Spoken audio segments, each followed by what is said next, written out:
Tamil High Speed 120 words per minute, February 2009, code number of question paper 971.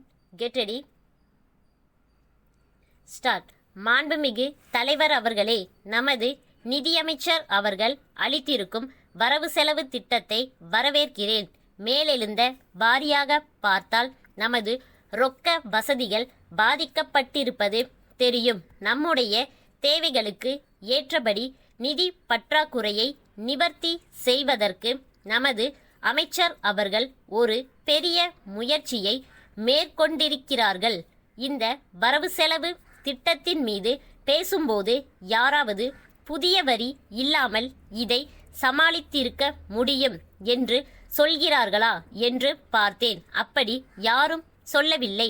திட்டங்களையாவது குறைத்துவிடலாம் என்று யாராவது சொல்கிறார்களா என்று இந்த அவையில் எழுந்த விவாதத்தை பார்க்கும்போது ஒருவரும் அதை கூறவில்லை. அதே நேரத்தில் அவசியம் இல்லாத செலவுகள் மேற்கொள்ளப்பட்டிருக்கின்றன என்றும் சொல்லப்படவில்லை. ஆகவே பல திட்டங்களை மேற்கொள்வது என்று தீர்மானித்து இருப்பதோடு அவற்றை நிறைவேற்றவும் பொருளாதார பற்றாக்குறையை சமாளிக்கவும் மாண்புமிகு நிதியமைச்சர் அவர்கள் தைரியமாக முன் வந்திருக்கிறார்கள் என்றுதான் நான் இந்த நேரத்தில் தெரிவித்துக்கொள்ள விரும்புகிறேன். இதை வெறும் வரவு செலவு திட்டமாக அமைக்காமல் பலவிதமான திட்டங்களின் மதிப்பீடு என்ற முறையில் இதை அமைத்திருப்பதை பார்க்கிறோம்.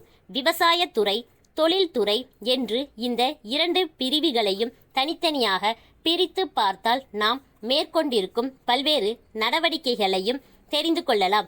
இம்மாதிரி பல்வேறு நடவடிக்கைகளை நாம் எடுக்கும்போது அரசுக்கு உதவியாக பல யோசனைகளை கூறுவதற்கு நாம் கடமைப்பட்டிருக்கிறோம். தென்னார்காடு, தஞ்சாவூர் போன்ற மாவட்டங்களில் பருத்தி விரிவாக்க திட்டத்தின்படி நெல் சாகுபடிக்கு பிறகு இடைக்கால பயிராக பருத்தி சாகுபடி செய்யும் திட்டத்தை உருவாக்க போவதாக சொல்லியிருக்கிறார்கள்.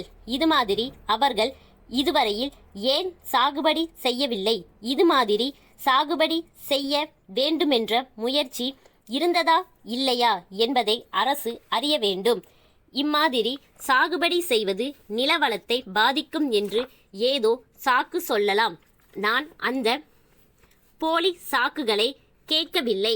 தஞ்சாவூர் மாவட்டத்தை பொறுத்தவரையில் பெரும்பாலான சாகுபடி நிலம் ஒருபோக பூமியாகத்தான் இருக்கிறது. இதுவரையில் அவர்கள் ஏன் இந்த மாதிரி இடைக்கால பயிர் ஒன்றை விளைவிக்க முன்வரவில்லை என்று பார்த்தால் நில சொந்தக்காரர்களுக்கும் விவசாயிகளுக்கும் இடையே உறவு சுமூகமாக இல்லாததுதான் என்று நினைக்கிறேன். விவசாயிகள் பயிரிடுவதற்கு முன் வந்தாலும் கூட நில சொந்தக்காரர்கள் அதற்கு அனுமதி அளிக்கவில்லை.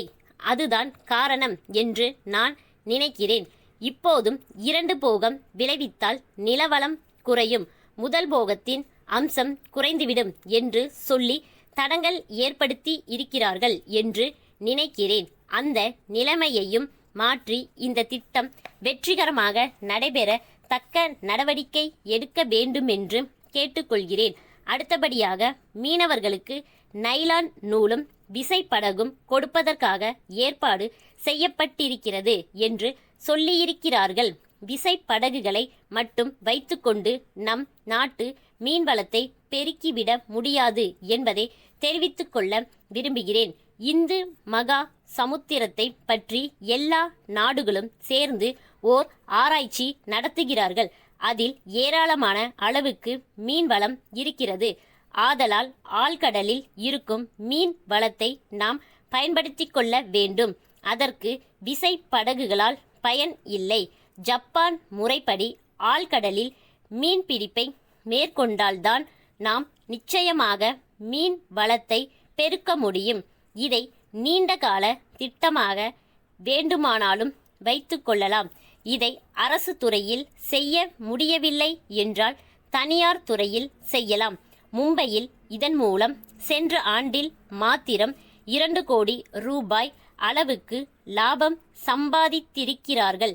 இந்த நிலைமையில் தமிழ்நாட்டில் கடற்கரை ஓரப் பகுதி நிறைய இருப்பதால் இதை அரசு ஏற்று செய்யலாம் என்பதை தெரிவித்துக் கொள்ள விரும்புகிறேன். ஸ்டாப்.